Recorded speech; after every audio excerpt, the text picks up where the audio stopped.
दोस्तों सभी लोगों का बहुत बहुत स्वागत है मेरे इस लाइफ मोटिवेशन में।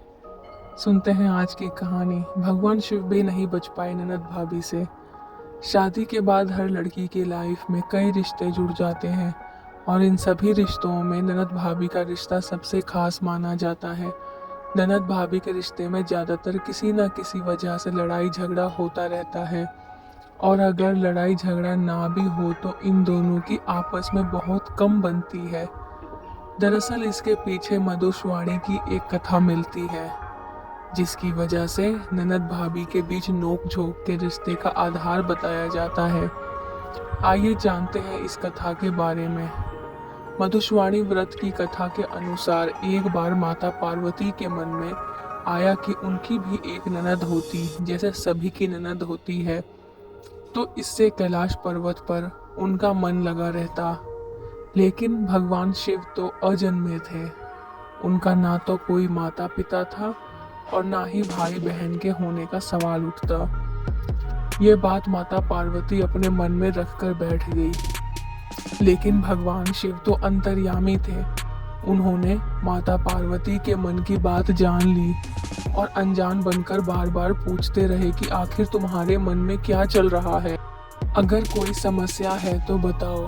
बार बार भगवान शिव के पूछे जाने पर माता पार्वती ने कह दिया कि काश जैसे सबकी ननद होती है वैसे मेरी भी ननद होती तो मैं उसके साथ हंसी मजाक करती जिससे उनका मन भी लगा रहता। भगवान शिव ने कहा कि ननद तो तुम्हारी आ जाएगी, लेकिन क्या तुम ननद के साथ निभा पाओगी?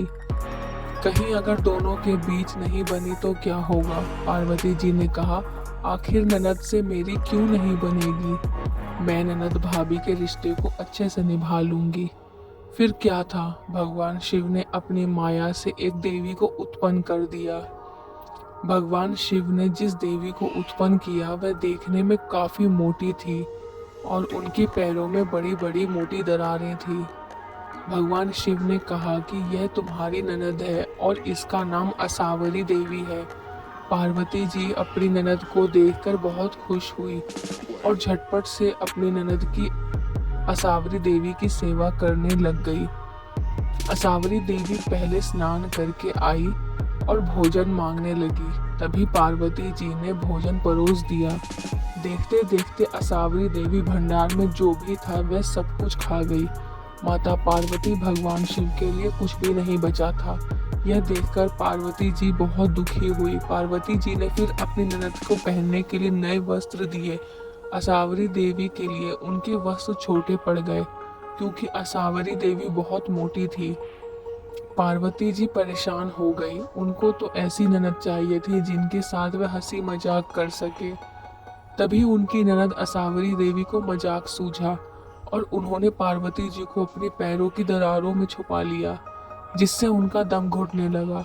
भगवान शिव ने माता पार्वती के बारे में असावरी देवी से पूछा कि आखिर पार्वती कहाँ है, तो उन्होंने झूठ बोल दिया कि वह नहीं जानती कि पार्वती जी कहाँ है।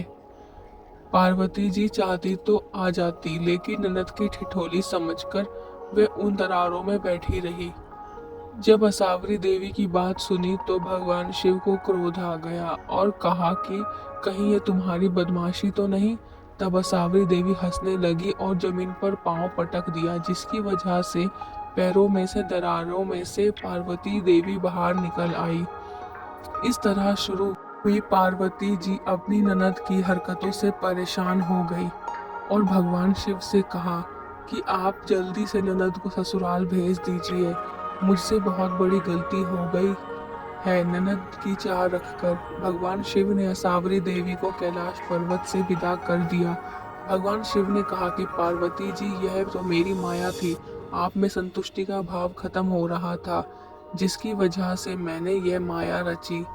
लेकिन तभी से संसार में ननद भाभी के रिश्ते में नोक-झोंक की परंपरा शुरू हो गई। दोस्तों, कहानी कैसी लगी हो कमेंट में ज़रूर बताना।